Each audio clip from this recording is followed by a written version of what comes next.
Сәлеметсіздер ме оқушылар? Елімізде қасиетті жерлер өте көп.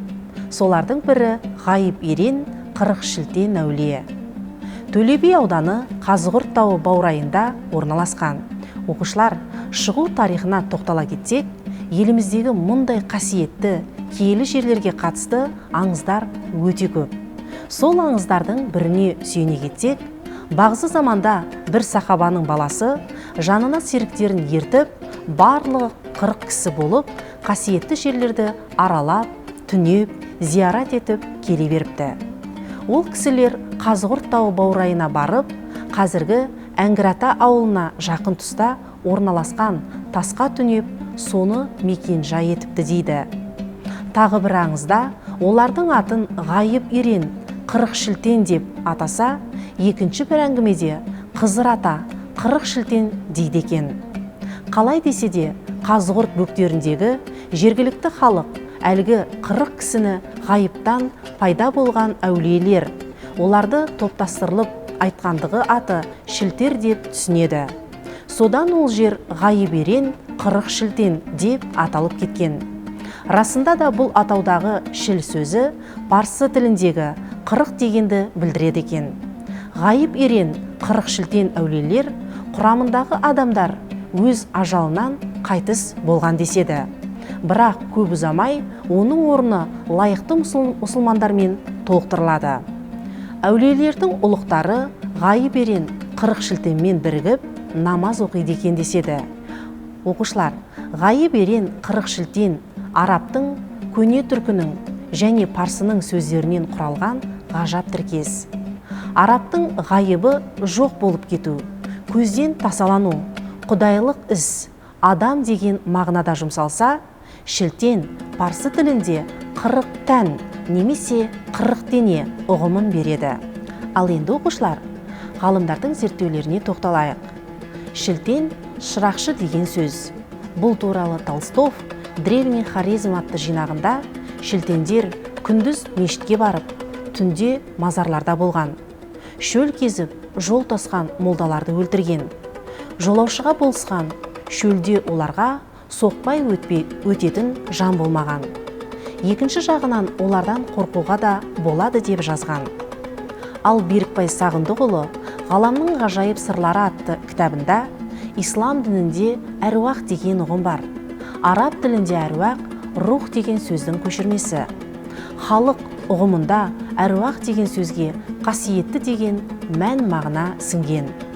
Мынау тылсым дүниеде әртүрлі себеппен, әртүрлі мақсаттармен өлмей тірі қалған әруақтар, яғни әулие адамдар болған.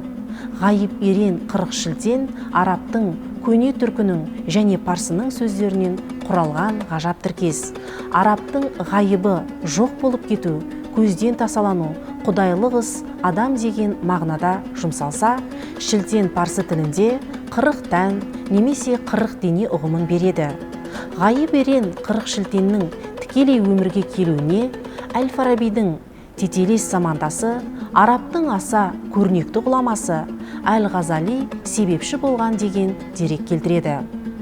Ал әдебиетші Құралбек Ергөбек тағы да шілтер хақында атты еңбегінде түпкі тегі бір мұқым түркі халықтарының тәуап қылып зиярат ететін сонау ескі қадым заманнан ұлық әулие болып саналатын қарт Қазығұрт тауының төңірегінде қасиетті орындар көп.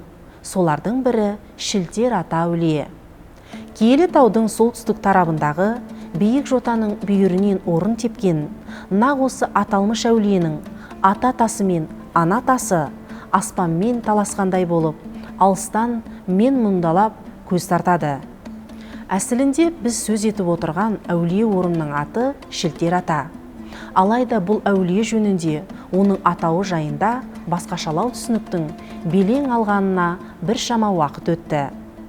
Ендігі жерде ол халыққа Ғайып Ерен 40 шілтен деп жаңсақ танылып, атауы турасында өзіндік қалыптасу кезеңін аяқтап отырғанға ұқсайды. Көнекөз қариялардың айтуынша, төрт тараптағы мұсылман жұртына әйгілі әулиелер Ғайып Ерен 40 шілтен кәдімгідей тірі адамдар болып есептеледі. Ал Шілтер ата әулиені ғайып ерен, қырық шілтен деп тану жаңсақтық болады. Шын мәнінде шілтер әулиенің өзі жеке бір тұлға. Ғайып ерен, қырық шілтен дейтін атауды иеленген тірі адамдар, одан өзге бөлекше әулиелер деп жазады.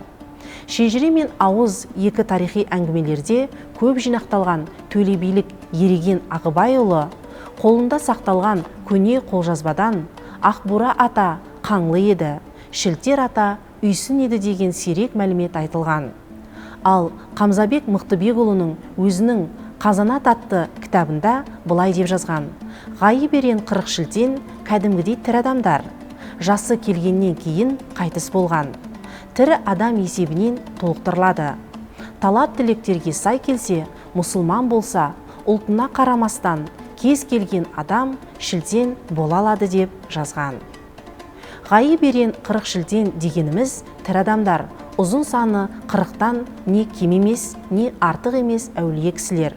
Олар Шілтер атаны ғана емес, Киелі таудағы Қазығұрт атаны да, Ақбура атаны, Көзді атаны, Мейрам ананы, Кеме қалғанды да осылар секілді төрт тараптағы өзге әулиелердің барлығында мекен тұрақ етіп, қасиетті орындардың киелілігін көтеруге септігін тигізіп, адамзат баласын желеп, жебеп жүр деп түсінген жөн. Есте сақтаңыздар, тарихи мәдени мұраны қорғау бәріміздің міндетіміз. Ал енді оқушылар, тақырыбымызға сай 3 сұраққа жауап берулеріңізді сұраймын. Бірінші сұрақ: шілтен сөзінің парсы тіліндегі мағынасы қандай?